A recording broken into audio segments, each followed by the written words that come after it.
လေဝိကိုခေါ်ယူတဲ့အကြောင်းအိုင်နာကိုအရှင်ယေရှုပြန်ကြွတော်မူတဲ့အခါ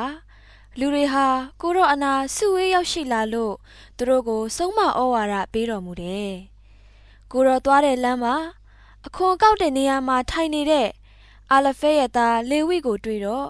ငါနောက်ကိုလိုက်ခဲ့ဆိုပြီးမိန့်တော်မူတယ်။သူလည်းထပြီးကိုရောနောက်ကိုလိုက်သွားတယ်။အဲဒီနောက်လေဝိအိမ်မှာကိုရောဟာတပည့်တော်တွေနဲ့စားတောက်နေတဲ့အချိန်မှာကိုရောနောက်တော်ကိုလိုက်တဲ့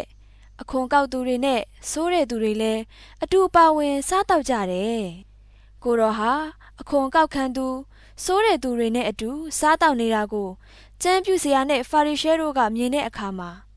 ဘာဖြစ်လို့မင်းတို့ဆရာကဒီလိုလူတွေနဲ့အတူတူစားတောက်နေရတာလဲလို့တပည့်တော်တွေကိုမေးလိုက်တယ်။အဲ့ဒါကိုအရှင်ယေရှုကြားတော့ကျမ်းမာတဲ့သူဟာဆရာဝန်ကိုမလိုအပ်ဘူး။မကျမ်းမာတဲ့သူကပဲလိုအပ်တယ်။အဲ့ဒီလိုပဲဖြောင့်မတ်တဲ့လူတွေကိုခေါ်ဖို့ငါလာတာမဟုတ်ဘူး။အပြစ်ရှိတဲ့လူတွေနောင်တရဖို့ငါလာတာဖြစ်တယ်လို့မိန့်တော်မူတယ်။ဒါကတော့ရှမာကုအခန်းနဲ့အပိုက်ငယ်73မှ19အထိဖြစ်ပါတယ်။